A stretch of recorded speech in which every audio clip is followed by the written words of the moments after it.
Halo Sobat Corong ID. Seorang pengamat militer mengatakan pada publik, jika Indonesia akan segera menghadapi perang laut besar-besaran.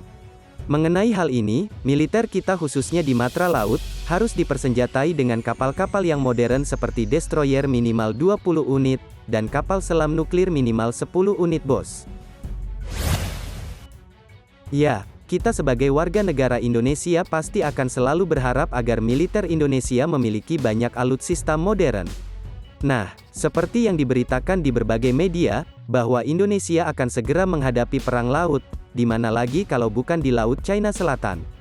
Sebelumnya, pengamat militer Koni Rahakundini Bakri mengungkapkan jika ia berharap Presiden Jokowi memilih Panglima TNI baru dari Angkatan Laut, di tengah makin masifnya kekuatan militer asing di sekitar perairan ASEAN. Alasannya tak lain karena Indonesia akan segera berhadapan dengan perang yang berhubungan laut kan. Bukan hanya itu saja, karena Ibu Koni juga membeberkan, jika kini banyak negara tengah membangun rencananya sendiri, untuk menambah kekuatan militer di perairan sekitar Laut Natuna Utara untuk menandingi China. Singkatnya fokus Indonesia bukan hanya soal China bos, namun juga kapal-kapal asing yang jarang tersorot, misalnya kapal selam Prancis yang akhir-akhir ini unjuk kekuatan di kawasan. Lantas, apakah Indonesia harus cepat-cepat memperkuat pertahanan di Natuna Utara? Lalu apakah harus semua anggaran militer diarahkan ke TNI Angkatan Laut, yang jelas untuk membeli kapal-kapal perang destroyer, dan pesawat tempur seperti Su-35 untuk Natuna Utara?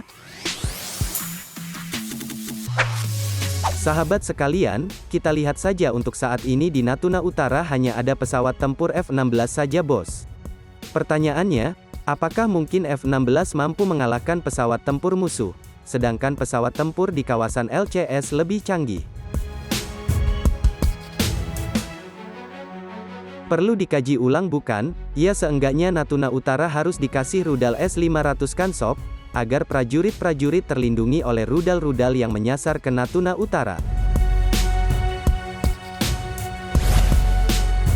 Sahabat sekalian, seperti yang kita ketahui bersama, salah satu negara yang memiliki kepentingan di sekitar Laut Natuna Utara adalah Amerika Serikat. Di mana AS bergabung bersama dengan negara-negara lain membangun berbagai aliansi, yang tentu saja akan mendorong semua langkah-langkah agresif, serta kerjasama dari teknologi militer segala hal karena mereka akan menekankan ke arah regional. Singkatnya ke arah regional ini berarti negara manapun yang berdekatan dengan Laut China Selatan, maka otomatis mereka akan terseret perang antara China, Amerika dan sekutunya.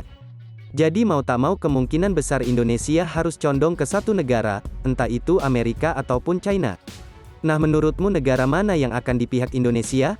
Apakah mungkin Amerika Serikat atau bahkan China? Namun yang perlu diingat sudah berulang kali kapal-kapal China berkeliaran di LCS yang bisa saja masuk ke perairan Natuna.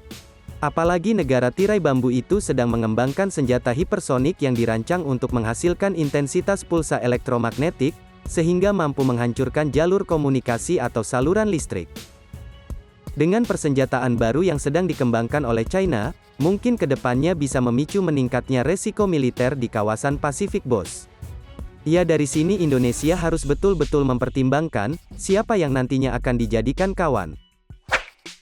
Sahabat sekalian, saat ini Indonesia betul-betul harus waspada, karena jika kita lihat, banyak kapal-kapal asing makin canggih dan berbahaya hilir mudik di Laut China Selatan, entah itu kapal perang ataupun kapal selam. Karena untuk saat ini, kapal-kapal selam di Indonesia belum mampu mendeteksi adanya kapal selam milik asing, dan tentu kelemahan ini akan sangat membahayakan wilayah kedaulatan Indonesia.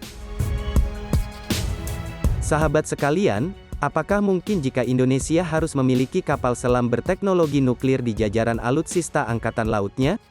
Silahkan untuk kawan-kawan sekalian berkomentar di bawah.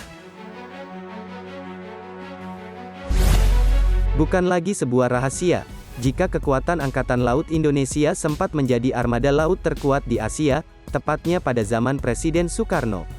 Namun sayangnya, kekuatan dahsyat itu harus luntur lantaran waktu yang terus berjalan membuat alutsista-alutsista itu harus dipensiunkan.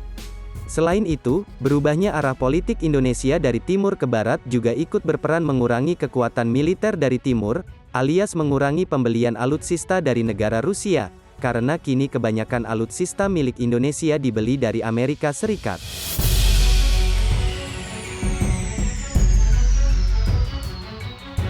Lantas, bagaimana menurutmu terkait video admin hari ini?